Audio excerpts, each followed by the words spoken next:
Ladies and gentlemen, welcome to another fascinating episode of Sauti Huru. Mnajua kwamba Sauti Huru ni sauti ya mwananchi, na sauti ya mwananchi ni sauti ya Mungu, na sauti ya Mungu ikitamka lazima mrie bebe. Siku ya leo kwenye studio tumefanikiwa sana kupata jamaa mmoja anakwambia amefanya mambo mengi sana kwenye taifa letu la Kenya. Ni mheshimiwa honorable kutoka Saboti na wana Sauti Huru. Nakwambia you are in for a great ride. Karibu sana.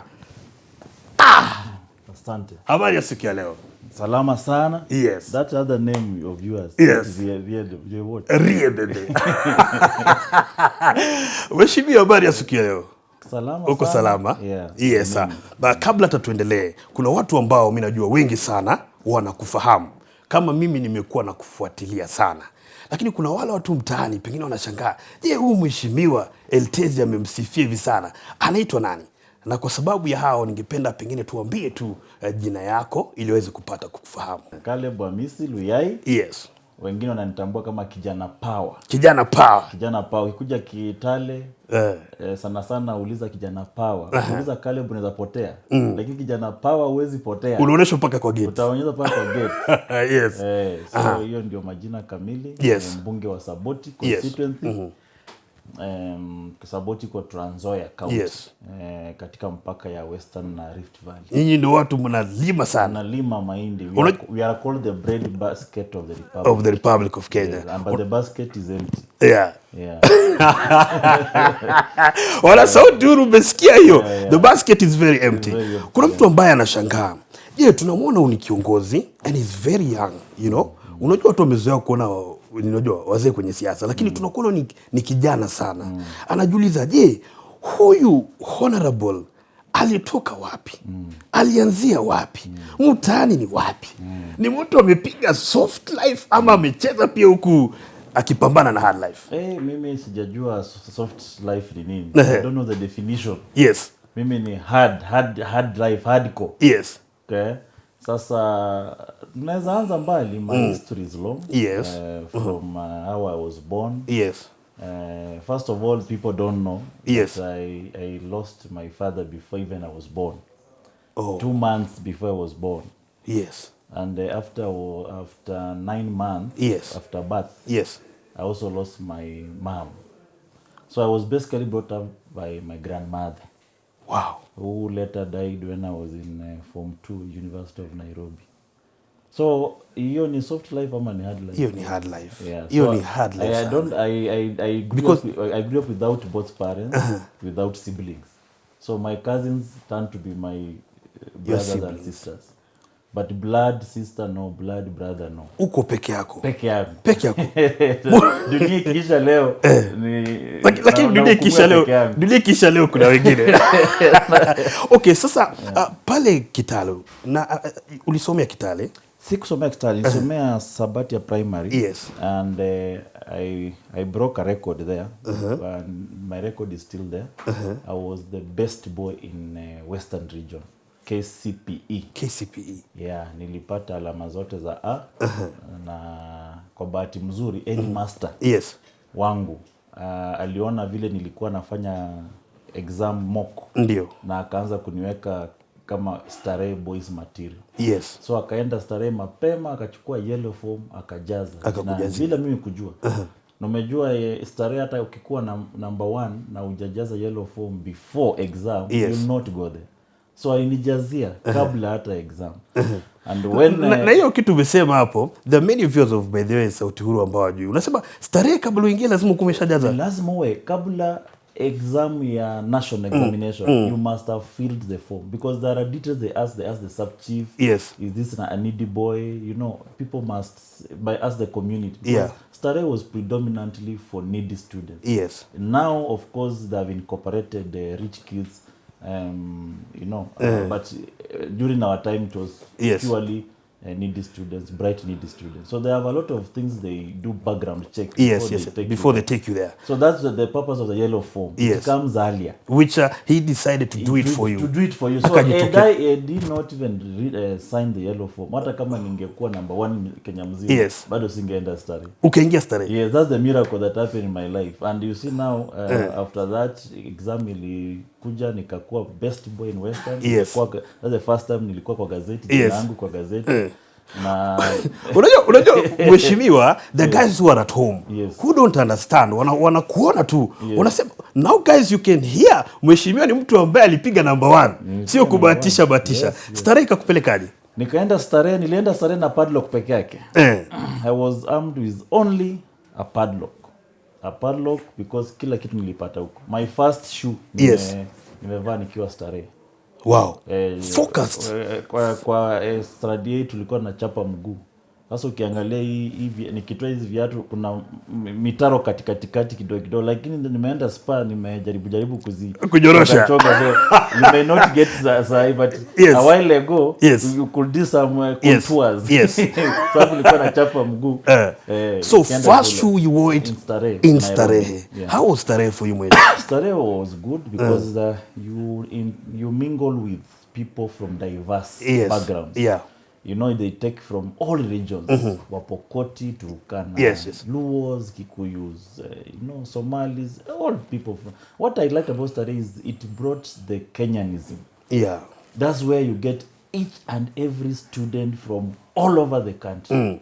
Every constituency is represented. So that togetherness, you grow up knowing you are a Kenyan. In fact, you will not see language being spoken Kikuyu. No, Kikuyu, it's English and Kiswahili. So, and of course, Starehe was a model school. In terms of tabia, morals. We grew up. If you find around people who have gone to Starehe, they'll not be able, with some leaders, I don't want to mention their names, some leaders In fact, maybe you are even clicking some names in your head.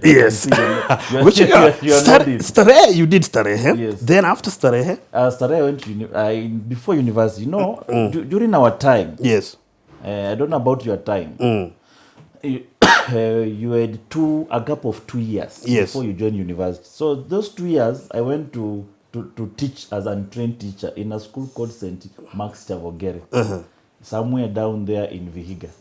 So I taught in that school for 2 years as an untrained teacher. Teaching chemistry, biology, and mathematics. Zile nguvu. Hizo sasa.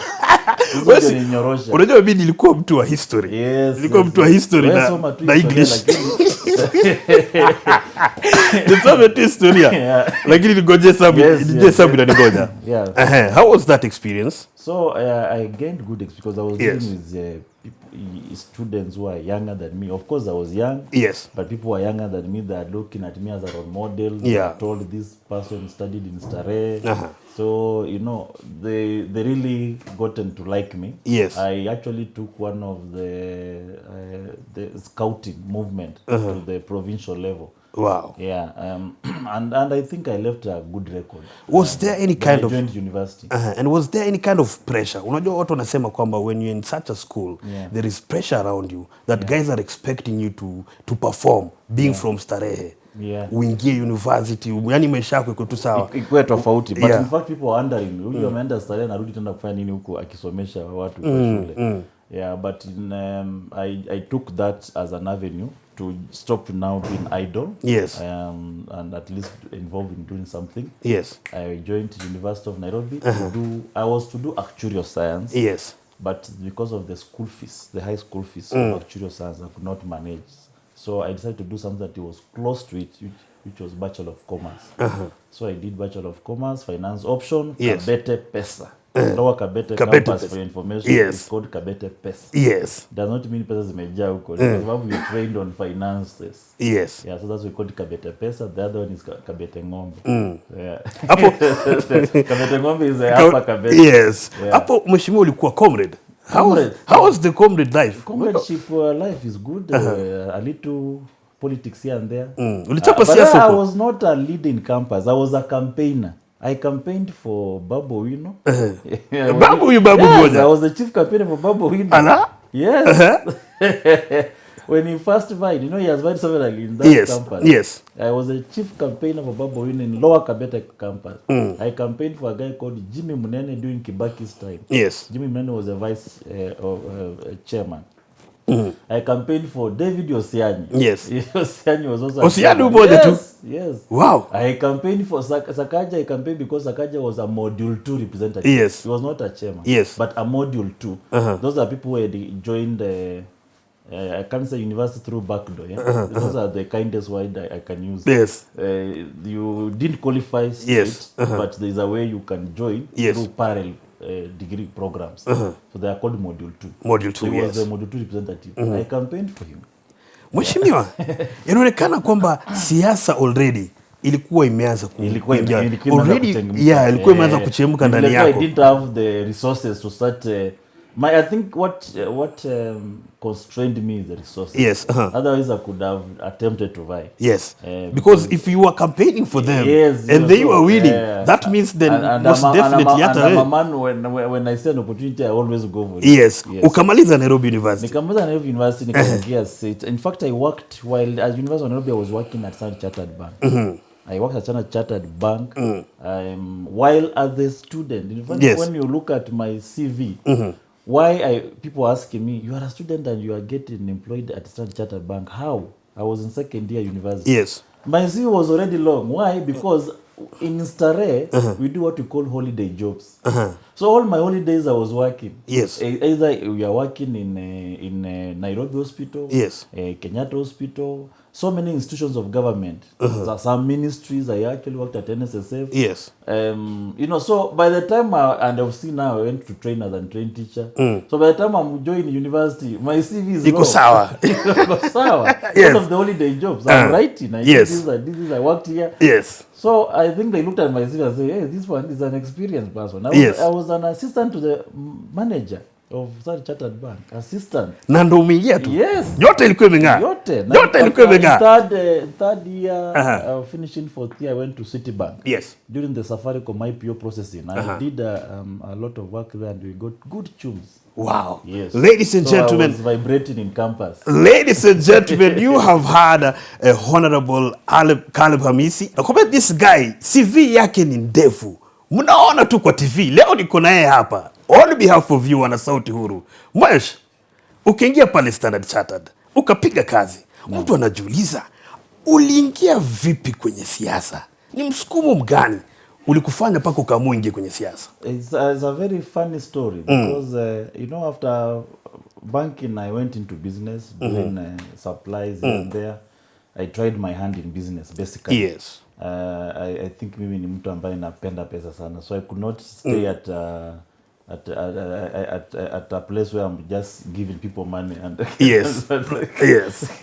giving people money. Ndio. So I started doing business. In the process I met Peter Kenneth.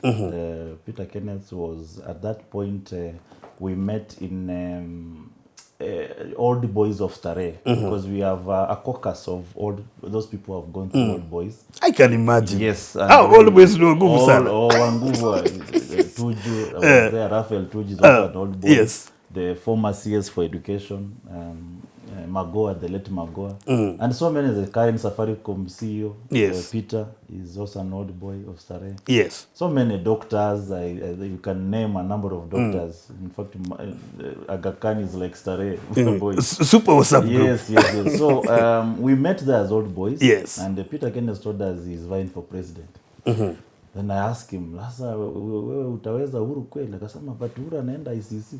And then I thought, this guy is going to get a support of Central. Then we are going to see an Old Boy as a president. Yes. I actually believed his story. That was 2009 up to 10? 2012? 2011 there. That's when he had declared he wants to vie for president. Yes. Yeah, sana I said sasa mimi nitakushikilia kule Western.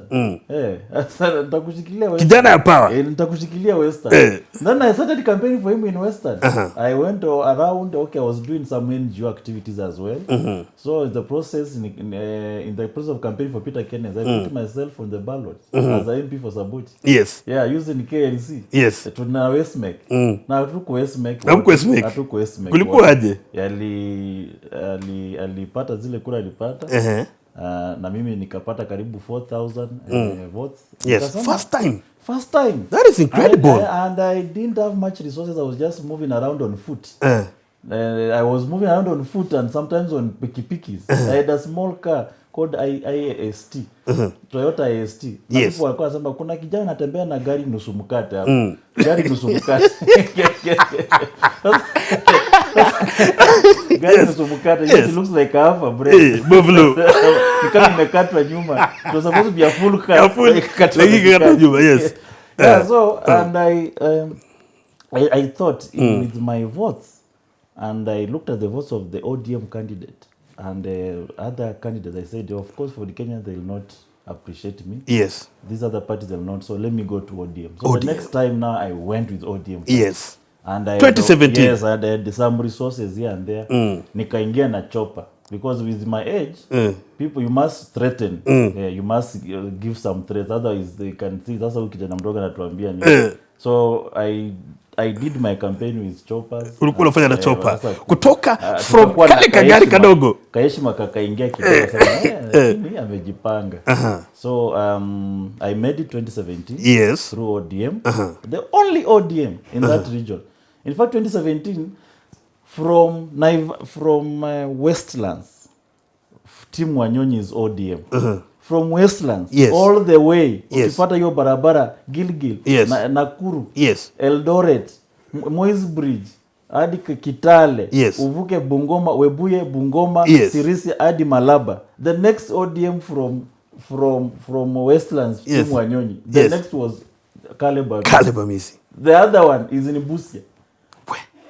So the entire region of that region, I was the only ODM. Yes. And people were wondering how. Yes. So I think people just liked me. Yes. Irrespective of the party. Yes. And do you know what? My community is Maragoli. Maragoli, that is the smallest community you can get in Trans Nzoia. Wow. The constituency of Sabot is predominantly Bukusu. And they still voted for you. Followed by the Sabaots.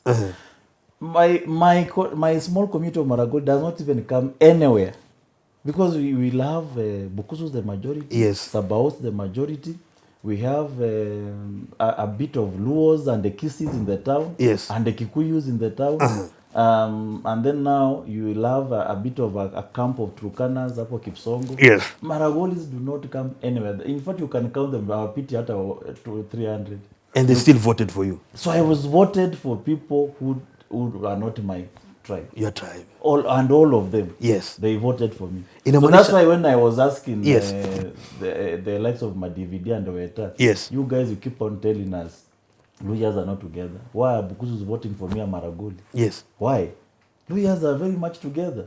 You just have to exercise and show them leadership. Yes. So you guys, your inadequacy to show leadership. Yes. You cannot tell us blinders that Luyas are not together. It's yes, your inadequacy. Because you have really been advocating for that. Yes. Now what I know myself, I know yes, if Bukus voted for me and Amaragol, that means this issue of Luhya unity. It's not there. It's because they have not seen potential in you. That's why you're not bringing the Luhyas together. Why did they vote for Wamalwa Kijana the late almost yes, to the last man? Yes. Yeah, because he showed leadership. Yes. You have to show leadership. So they have not biashara tu za kufunga vioski wakati wa election. Which Luhya will follow you? They have not shown leadership. That's the reason why. They're opening kiosks. The other day they were in State House. They were trying to open other kiosks. Walikuwa wanafungua kibanda. Yeah, kibanda. Kuuza mboga. Wanasema chini kama mboga zinaenda kuisha. Wanafungua kibanda ya nyanya. Yes. Na wanataka Waluhya wote waingie kwa kibanda. Hakuna. It's not possible. Yes. So you can see the journey I've traveled. So with some difficulties. And now I'm serving second term. Yes. I was re-elected on yes, the same party ODM, yes, and I'm still alone. But at least a few, like now Lugari we have, Likuyani, there is also an ODM. But I'm still in ODM, and the only one in Trans Nzoia, for your information. And they have just accepted me in that party. Yeah. Na kuna mahali niliona kwamba that you broke a certain jinx. Yes, that sio rahisi mtu kuchaguliwa mara mbili. Yes, since time immemorial. Saboti has always, you go one term. From Wamalwa Kijana. In fact, it's only Wamalwa Kijana who served 2. And the second term, he died in office. Yes, yes. So it was now Davis Nakitare who took from him. He served 1 term. So yes. In fact, he never served 1 term. He served half a term. Yes. Because he was completing Wamalwa's term. Eugene Wamalwa came in, he served 1 term. Yes. Davis Wafula, Lazaro came in, he served 1 term. Yes. The person I took over. Now me, when I came is now what I've served 2 terms. So I broke the 1 term jinx. In fact, last election people are telling me, hapa tunapeanga mtu term moja kienda. So my opponents were using that. Hapa ni term moja ukiendanga. Yes. But it did not work. Which means you really performed. Yes, I performed on bursary. First term bursary. Education has always been my bastion of my leadership. Yes. Why? Because I give them my own example. I tell them, people, I don't even know why I'm an MP. I should have been kijana wa a shamba boy. Yes. Why? If somebody never wrote for me a form to go to Starehe, the yellow form to Starehe, and I never performed, then what it means, even if I had performed highly, na sina school fees, I could be just a shamba boy down there, because I will not have had school fees to go to any school. Yes. Because my grandmother who raised me up was a neighbor, just a peasant farmer. Yes. One mbuzi moja na ng'ombe moja, mtapeleka wapi? So education to you is key. So I told them my own life story. Yes.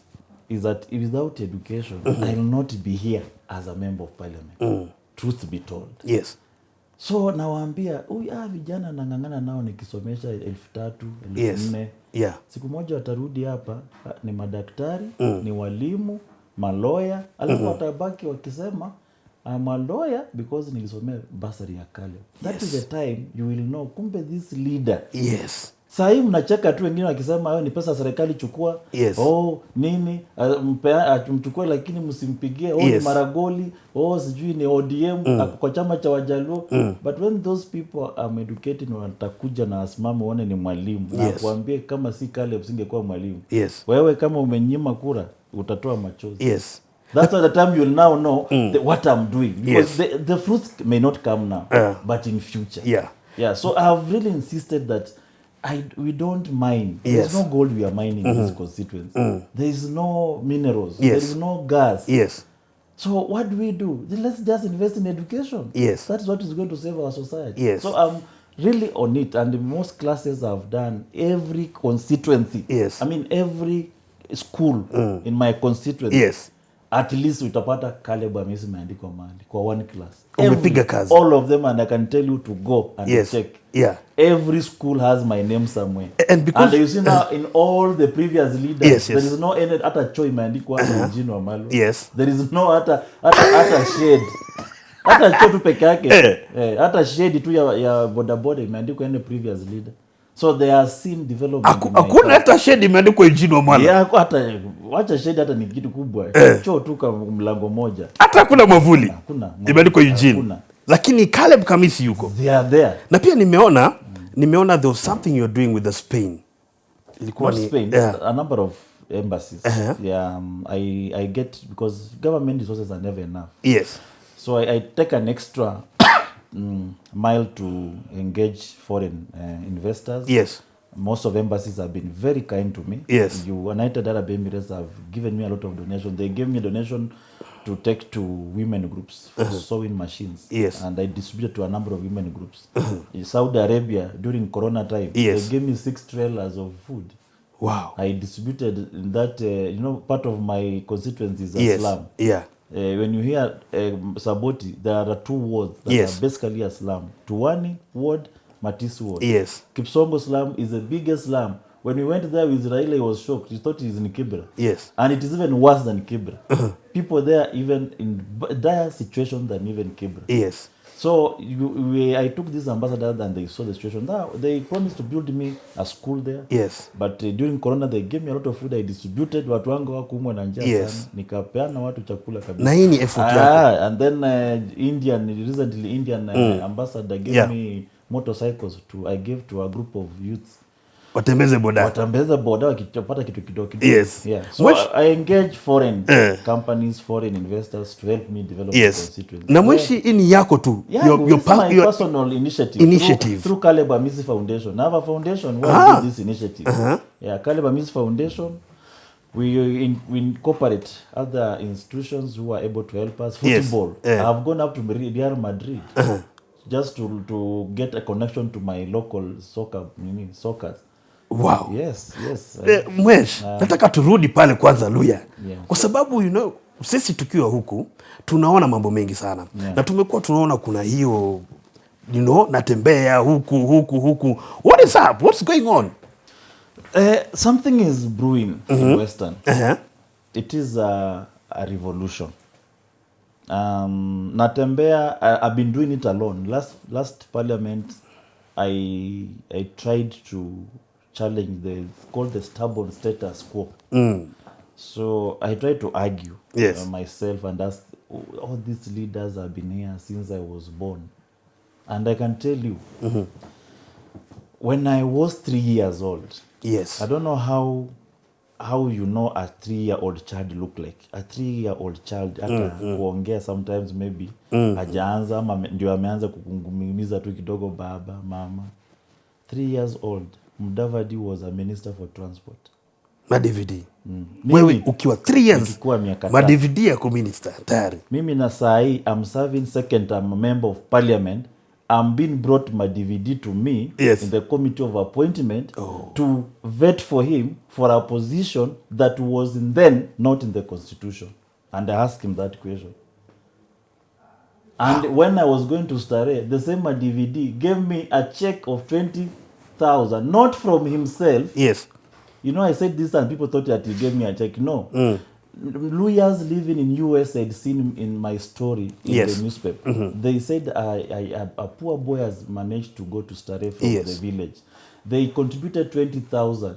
They gave to my DVD. When he was a vice president, he served as vice president for 3 years, 3 months. Yes. So they gave him to the vice president to present to us a poor boy we are told he has performed very well during the Maragoli Cultural Festival. That normally happens on 26th of every December. Yes. So he was the chief guest. He presented without even adding a coin, which I don't mind. Yes. He didn't even add a coin on that check as the vice president. Ili kusema, mtoto amefanya vizuri. Wacha niongezee kitu. Niongezee. Normally you will. Alileta tu hivyo. Kuna hii imetoka ikapewa. I reminded him, you gave me a check to go to Tawe Boys Center. Unamkumbusha? Yes. When you were vice president. Yes. Now, you have been brought to me, I vet for you for a position that doesn't exist in the constitution. Is it lack of ambition? That is one. Number two, there is no any identical project you can associate it with Mudavadi. Anywhere in Western region. Anywhere. If you ask Ruto, probably will tell you there is a college here in Rift Valley, blah, blah, blah. He brought it during Moi's time. Raila, you will see a lot of development in Nyanza. You will see roads that he championed for when he was a prime minister. You will see highways he did when he was with Kibaki. You will see Kisumu Airport. But this guy for 40 years, in fact, he served in Moi's government when even Raila was in prison. The guy was a minister. Mudavadi. And there is nothing to his name. Nothing. Absolutely nothing. There was something used to be called the Mudete Tea Factory when I was growing up. It's no longer there. There is no single coffee factory, no single tea factory, no single sugar. All factories of sugar have collapsed. Mias, all of them are collapsed. There is no factory even for bricks making. When I was growing up, I used to see people making bricks for a living. Yes. There is no single factory even for chicken and eggs. That is commonly associated with luyas. Yes. There is not even a small factory for the eggs and the chicken for luyas to eat. Nothing. Yes. So how will this community develop economically if there is no single factory serving them? Nothing. For all these 40 years, nothing. That's why you will see them coming to town to be watchmen, to be cooks, because there is no economic activity happening in Western anywhere. There is no university. The only university that came recently, Masinde Muliru, that is serving the entire Western region. If you go to Kisii, you'll find almost several universities. Yes. I said, and I want to repeat, yes, we respect them. We are not abusing them. Even when I talk like this, there is no abuses. Yes. We are just asking the hard questions. Yes. That how that the community has given you support to be where you are. Yes. But there is nothing that has trickled down to them. If you go to Dallas in US, I went to Minnesota. Yes. To address Kenyans when I went through a US program for training. I was taken to Minnesota, and I was told, come and address Kenyans living in Minnesota. They were all kisses. I went to Dallas, kisses. So I made a history na nikauliza, nyinyi mlipatikanaje hapa kama wakisi? Wakasema this is a history through Nyachai. He had a good program. Yes. Yenye na wengine sasa wakaleta wengine and na hivyo wakaendelea. Good leadership. You go to Seattle, Washington, Kikuyus. There were networks through Kibaki and all that, the previous regime. Then I went also to Australia. Yes. And I saw Kalenjins. The scholarships that trickling zinapita tu hapa kwa kama hewa zikipita. Because Biwott established a relationship with so many universities. Yes. And then for now, colleges were going. In that Moise government, when Biwott was doing that, yes. When Nyachai was doing that, was Mudavadi not in that government? Mahali unapata Waluhya ni Kangemi, Kibra na Kawangware. Hautapata Dala. Na kwa redio. Wakituma salamu. Yes. Wana Sauti Huru. Ikini hapo kwenye comment section, tell us what do you think? Mnasikia mheshimiwa vile anasema. Ingieni kwa comment section, tell us what do you think? Are we on the right path? Mwesh. So this is it's not tribal. Sio kabila. It's not tribal. It's just trying to kuchanua watu na kuambia come on. This guy has been in leader. Maybe his family has expanded. He said he's worth 4 billion. So be it, hiyo ni yake. But what about the others? The other lawyers. For 40 years, these guys are in bondage. Kwa ground. And you know, in the country we are in, it is who knows who. So that's why you'll see, list ya jeshi unasikia imetamba hivyo. List ya polisi imeenda. NYS so if these lawyers have nobody, no voice, yes, then they'll basically be disillusioned forever. And you'll see, I gave an example of this education CS given the PSC, teacher service letters, TSC letters in funerals. And I said, so that's it, so be it. He's in a position, he's helping his people. It's a wrong policy whatsoever it is. It's a wrong government policy to do that. Yes. But the guy at least is thinking about his people. Yes. Give it to him. Wapi za Mudavadi tuone akipea watu kupia naye prime cabinet. And we are telling them, yes, there is nobody who went to an election to vote for Mudavadi to be prime cabinet minister. Nobody. He was given that he never delivered votes to UDA, and he knows that. Yes. His member of parliament is UDA, where he comes from. Yes. His governor, is ODM. It's ODM. The governor is ODM. His senator is ODM.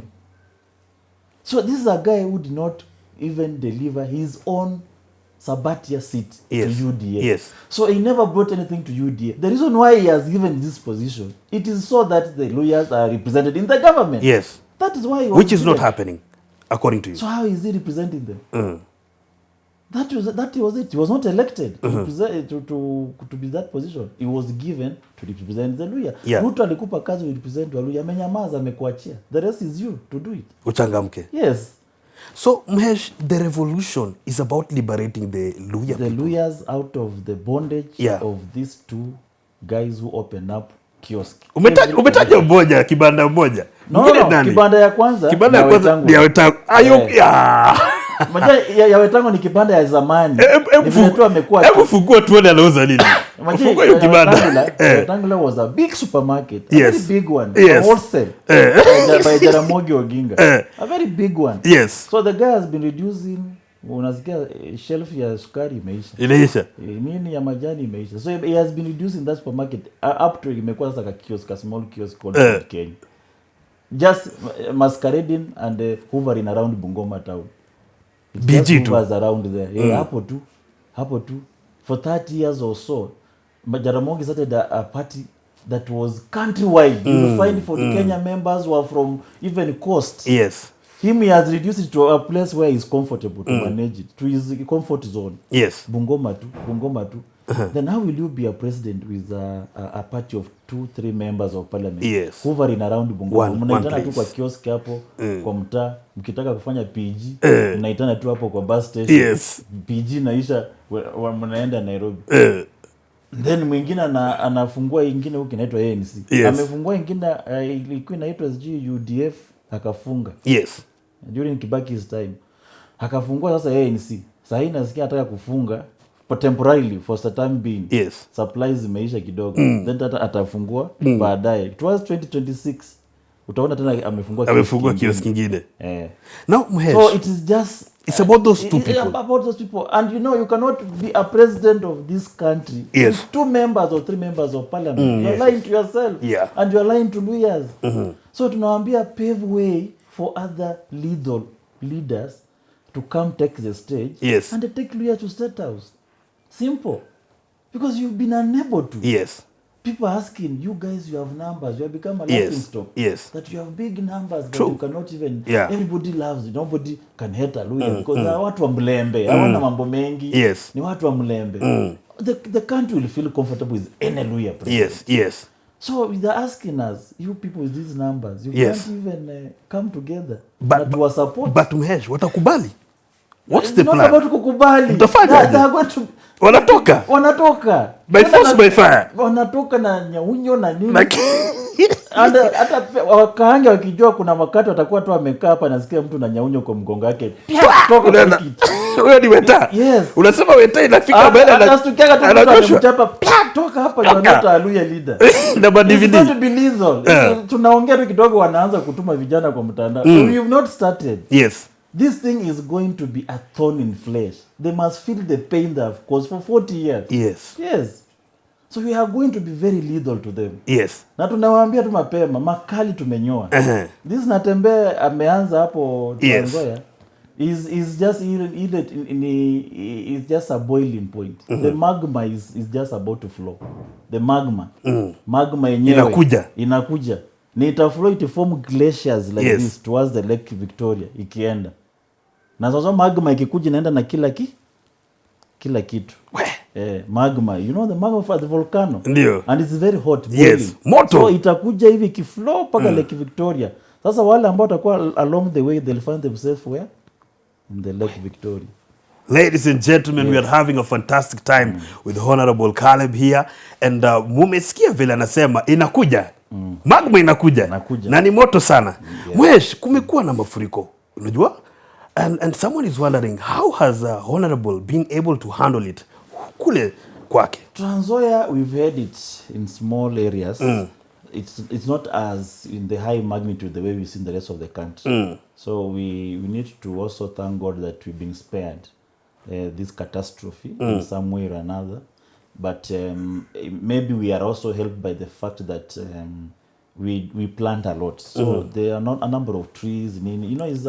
It's an agricultural area. So there's a lot of plants, all this. So they somehow maji inaenda chini. Our soil is absorbent. So that could be a reason. I'm not a scientist or a meteorological department guy, but I'm just thinking. And then of course there is a flow of water towards River Nzoia. There is when the white settlers settled in Trans Nzoia, I think they identified it as a very good agricultural area. So there is the flow right from the Cherengani Hills. So it's like a slant. So you may not find maji stagnant like that. That's when that slant goes all the way to Trans Nzoia. Because tunaona hapa Nairobi, mambo inachemka. Huko tujasikia sana. Huko tunaona of course a few here and there. Maybe mto kufurika, nini vitu kama hizo. But you see, across the country is a disaster, is a catastrophe of a magnitude that has never been seen in this country. When you watch international news, you'll see them focusing 200 people dead in Kenya. Kenya is there. They are mentioning it. When you talk about floods in this era, Kenya is somewhere. So it has been very devastating. But the problem is how the administration has been able to contain and save people. They have been unable to do that. Wameshindwa. That one they have performed dismally. We give them an E-. Because we have seen them wamevaa magambuts na makoti wakaingia mitani.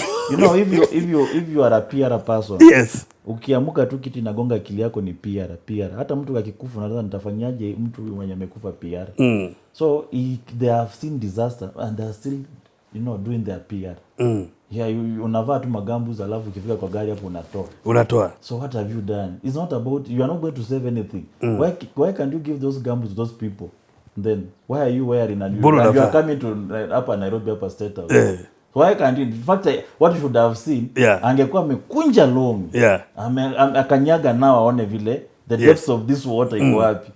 Alafu mapicha mingi sana kwenye mtandao. Na gambus wakifika hapo ametoa. Why not donate them to people who need them? There's someone PR even on a disaster. Kuna mtu alinifurahisha Mwesha, alikuwa anasema tumeangalia hii picha ya PR na tunaona roll up banner. Tunaona paka kuna poster hapo. Super PR. Just everything to them is PR. Yeah, they have succeeded because that's the PR that has given. You saw the president on a wheelbarrow like this. Do you still see him doing that? No, because that PR served its purpose and is done. So it helps them get to office. Somehow it blinded people. The hustlers. But the hustlers have now known this was a con. There was nothing like hustlers at kutoa ma dynasty. It was all a con. Now hustlers are waiting for these people. They are quiet but they are waiting for them at the right time. Watawanyorosha vibaya sana. So if these people, that's why I said Ruto is the easiest president to defeat in an election. 2027. The easiest. Asubuhi na mapema. Is the easiest. Unaona ile wakati walikuwa nasema Moi must go. Hii mambo ya IBC. Let's not even waste our time on IBC. Wakati wa Moi IBC gani ilikuwa? In fact our IBC is even more reformed now than Moi's time. But he went home. Mtu kama Ruto atolewangi na IBC, anatolewanga na unanimous voice of the people. That's what you see. Moi must go. Nobody needed to know anything about Moi. So Moi ameleta uhuru hapana. Moi na regime yake must go. And that's why Moi left. But and you win, the Kibaki won by almost a difference of how many? Almost 3,000 3 million. So if people say Ruto must go, we don't even need the IBC. He will go. But this is not the democracies of yesteryear. The world is watching. Kenya is a very interesting country to the world. This is the geopolitically speaking, Kenya is a hegemon of East Africa. Is the entry point of East Africa. All the superpowers are looking at Kenya. They'll not want it to go down. So if you come as one person, unajaribu ati unataka kwenda nyumbani na unakatalia kwa kiti, watakutoa. Lakini kuna watu wanasema Mweshe, kuna watu wanasema that baba anaenda IUC. Ni nani atasimama kwenye pengo hili? Watu wanasema kwamba kama baba atakuwa kwenye debe huende kakuwa mteremko kwake. Wewe unaona vipi? Baba akiwa kwa debe kama hata kuwa kwa debe. Mteremko kwake. Maybe not. Remember baba kwenda UC maanishi is going to heaven. He is still around. And by the fact that he is there, whether he's the one or another person, where his voice will go. You know, Baba, let me tell you, and I want this one to really go in the minds of sana Azimio people. Wana sauti huru. Who keep on saying that after Baba is done. Baba amefika ile level. Number one, I just told somebody this morning, this is a man who can put his name on the ballot na akimbie penye anakimbia ajifiche siku ya kura atapata milioni zake 7-8 zimesimama without campaigning. You can't do that. You try it at home utashanga. Utapata kura 2. Itakuwa ni boto. Utapata kura yako na bibi tu. But him, he can put his name on the ballot and leave this country and go and come on the election day. Utapata hata watu wamempigia kura without campaigning. Amefika the level of an institution, and such people don't disappear in an election for the next generation. I'll give you an example.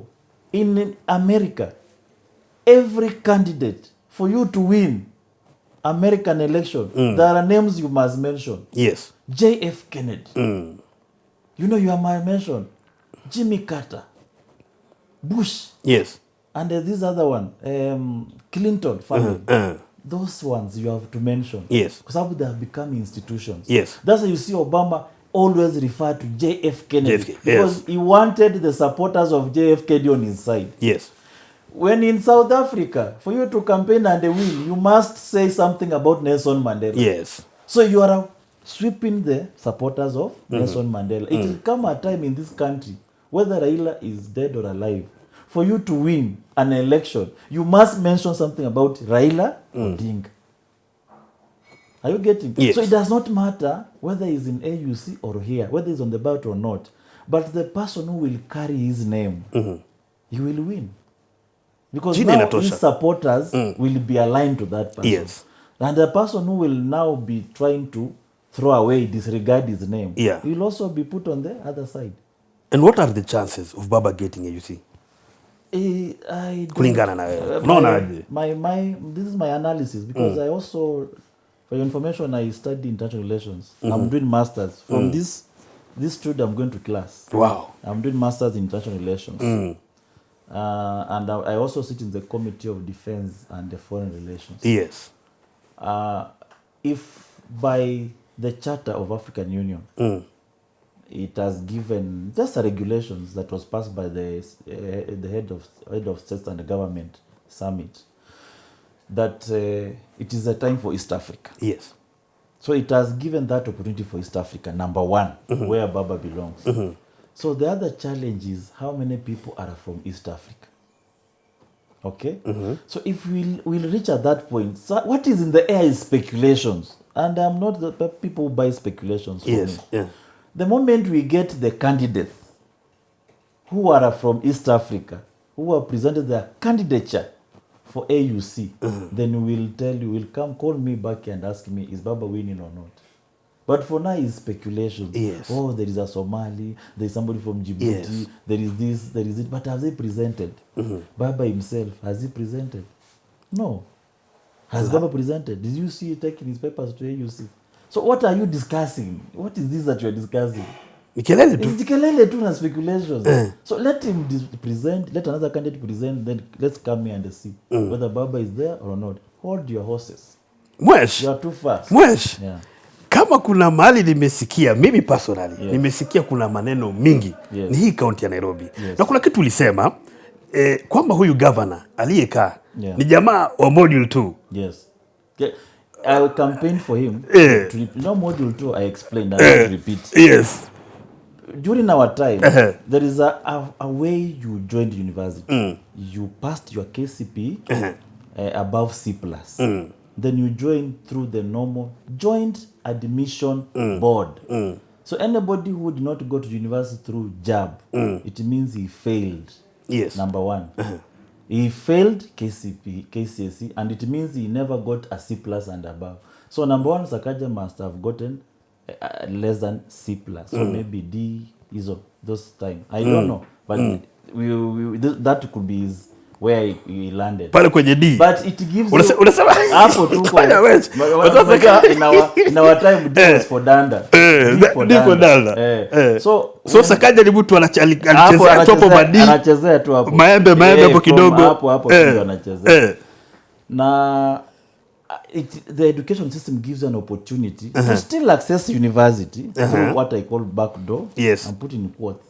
And that's why they developed a Module 2 program. Yes. Module 2 program are those people who did not succeed to go to university through joint admission board, but they used now you pay. Now, because you could not manage to perform well, so you are being punished for probably being not brilliant. Yes. You are being punished by paying.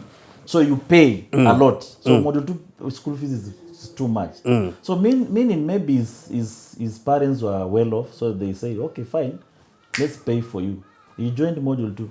So he was representing his fellow. Okay. Do you think you're inachangia kwa uongozi wake hapa Nairobi? And also, even before you answer I tended to think he's a sharp person.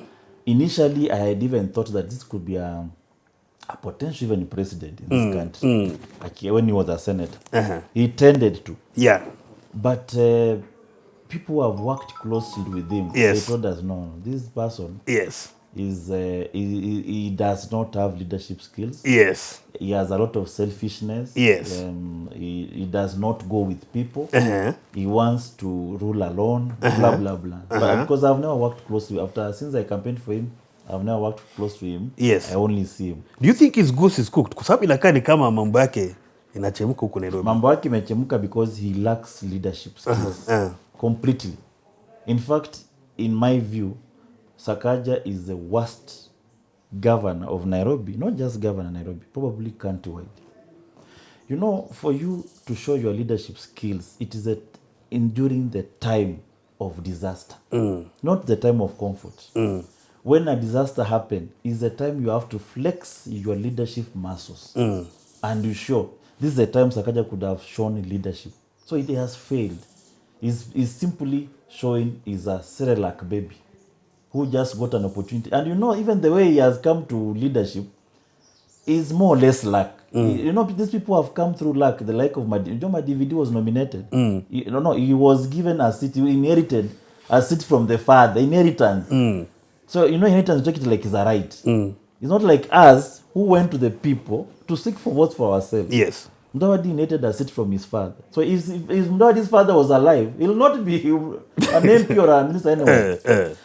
Sakaja was nominated. He never went to seek for votes like some of us. He doesn't know how it takes to seek our votes. He doesn't know. He doesn't know how to go in a strange environment, build a name, and the people know you. He doesn't know. He was nominated. In fact, he was not nominated. He nominated himself. Yeah. Because when he was the chairman of TNA, yeah. And he was a driver of this Ngenyi Kariuki after campus. So akamwambia weka kijana kapo ni endeshe. So I think Ngenyi Kariuki might have formed a party called TNA. Akamwambia weka kijana we driver kuwa chairman. You know, these parties that people form inside a car. You know hizo. Na akajipata chairman. Haya sasa somehow Uhuru could not agree with Gideon Moi in Kanu. So Uhuru dumped Kanu. Now akauliza ataenda wapi? He went to TNA, whether he bought or not we don't know. Then when he took TNA, he took with all the entire leadership, including that driver.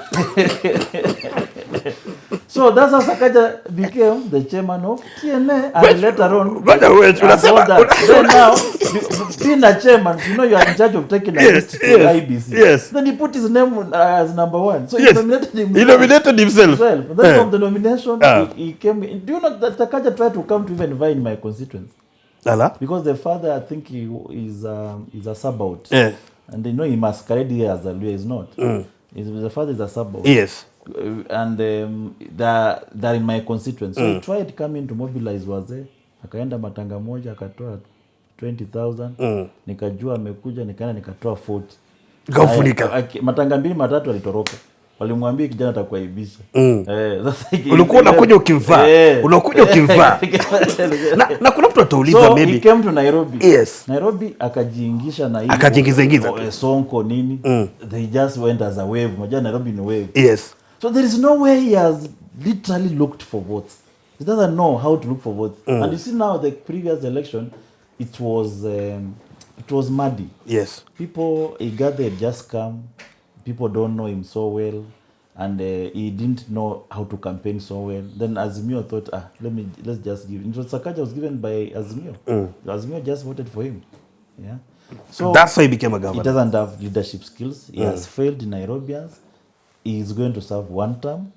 I think he should be now start packing his office very well. And he has not even put credible leaders to help him manage Nairobi. Anacheza tu peke yake. Anacheza peke yake, and then he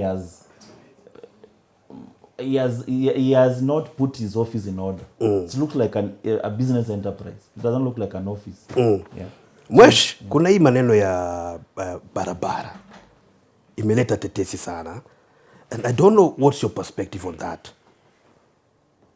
Ambapo unapata wamekuwa nasema kwamba sijui ni Kikuyu wanapatiwa more funds huku na huku na huku. I don't know what you think about that. Yeah, it's quite unfair. You know, I come from a constituency that does not have a road of bitumen standard. Yes. Since time immemorial. There is no road of tarmac that passes through Saboti constituency. So I've been writing letters to Murkomen. I've been meeting Murkomen in the office. In fact, the watchman and the gateman, they know me because I go there to ask for roads, my constituency. Previous government, I did the same. In parliament, I have written motions, I have written questions about Saboti roads. Now, it pains us to see that one constituency gets 1.4 billion allocation for maintenance. When the entire Western, I did calculation because we got some information from where we are. Parliament is a source of information. It's not out there, but we got the information. Yes. And I looked the whole of Western. There was 30 million allocated between Swam, Kitale, somewhere around from one school to another. It's just around town. 30 million, a very short place. Then in Kakamega, a road going to State House. Yes. Not even to serve the people of Kakamega. No, State House State Lodge. House, yes. State House Lodge, State Lodge for Kakamega. A road going inside the State Lodge, Kakamega, 20 million, total 50. The entire Western region. But one constituency in Kikuyu get 1.4 billion. And if he shock to my face because even some of the people from Kikuyu constituency are asking us, hizo barabara mmeweka 4 billion, sisi hatuzioni. So that tells you something. Maybe even those roads are not on the road. Those money is not on the road. Yeah. So where is it? The unfair allocation of money to roads. And I am going to do a statement in Parliament. Yes. To make it that the minister must have an equal allocation, just the way we have equal CDF allocation of roads the entire country. Wacha ya Saboti jengo ifike hapa. Next financial year ipick up from mbele, yeah. Ya Garissa ijengo ikifika hapa. Let's have an equal. Yes. Because there are economic activities taking place the entire country. Yes. So you cannot peg at this economic activity. Hapa watu ni wengi, hapa ni hapana. Roads is an enabler. Roads, network, infrastructure is an enabler of productivity. Wow. So for us to be productive as a nation, yes, people roads and in equal, fair distribution. So that is something that we are going to work on it when we resume bunge next month. Yes.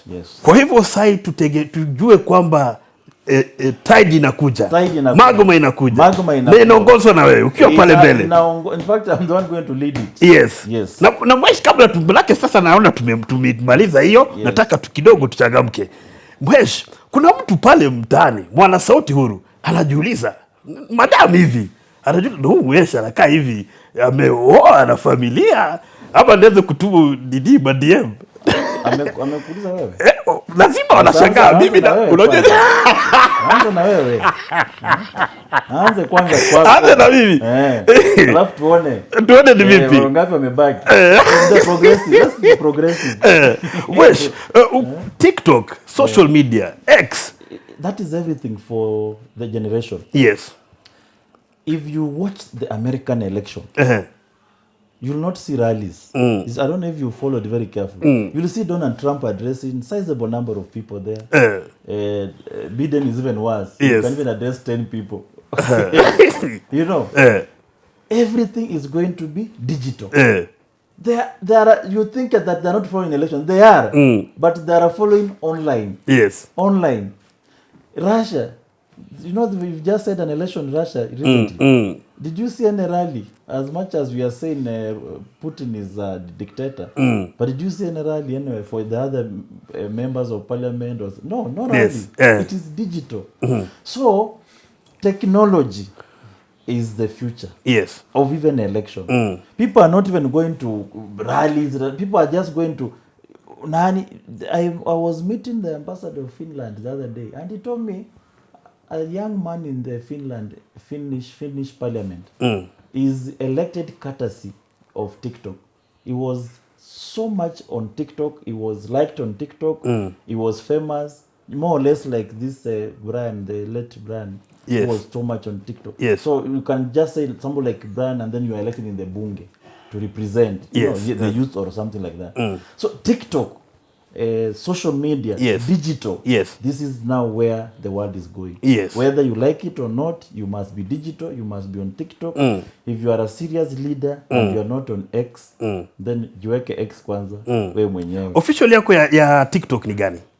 Official handle. At Honorable Caleb. At Honorable Caleb. Na pale my name. Pale kunafanya mambo.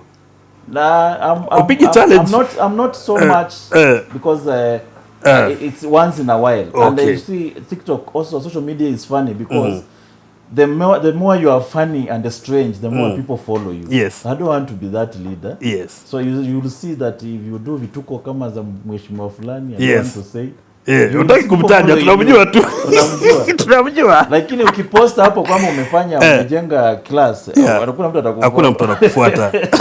So they want to see you doing vitu mbaya bas. Now they'll be following you. Mweshi nisikia ukisema ulikuwa kuna mahali uliguzia mpira. What's your favorite team?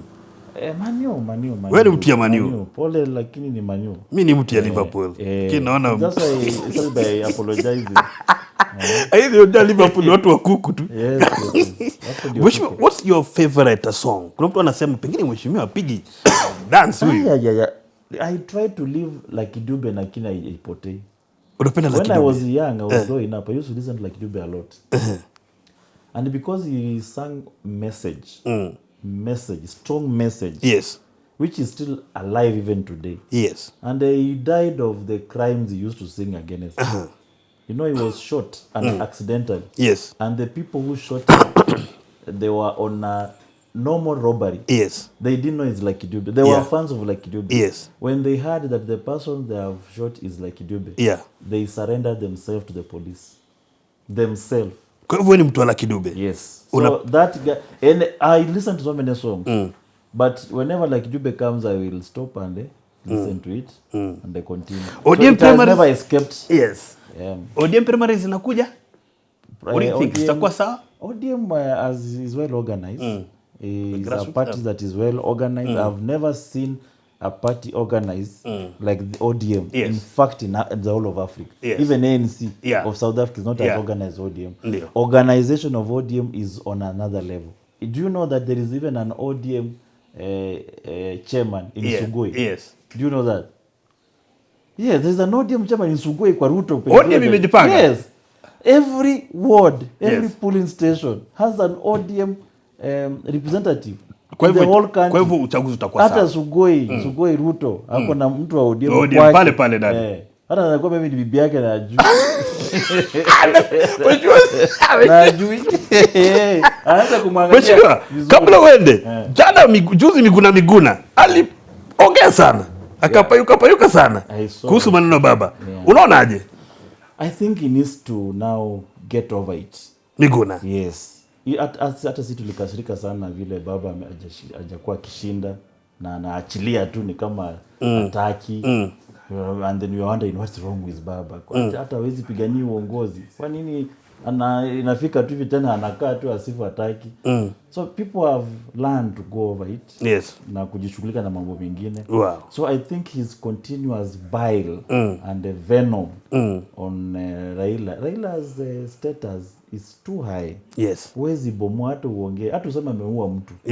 Watu watakuwa na kucheka tu wewe mwenye umekufa utasema ati Raila ndiye alikuwa. So it is beyond Mheshimiwa ulikuwa kidogo umepika sana. Lakini naona ushaulizwa hapa. Kuna mtu ananiambia Eltezi wewe tunajua mambo yako. Lakini mheshimiwa kweli mheshimiwa tayari familia ama nini? Wanasema useme uko na familia. Uko na familia. Uko na familia bwana. Nimejipanga. Umejipanga? Nimejipanga bwana. Ladies and gentlemen, thank you for watching Sauti Huru on Azimio TV. Make sure that you turn on the notification bell so that anytime we upload a new video, you can get it live and direct. This was a fantastic day. I'm telling you guys, niko na Honorable Caleb mwenye hapa ndani ya nyumba. Na tutakuja na tena na yeye siku moja tukae chini tuongee mambo zingine zaidi. Mheshimiwa, congratulations. Asante. On your work. Thank you. Asante sana. Asante.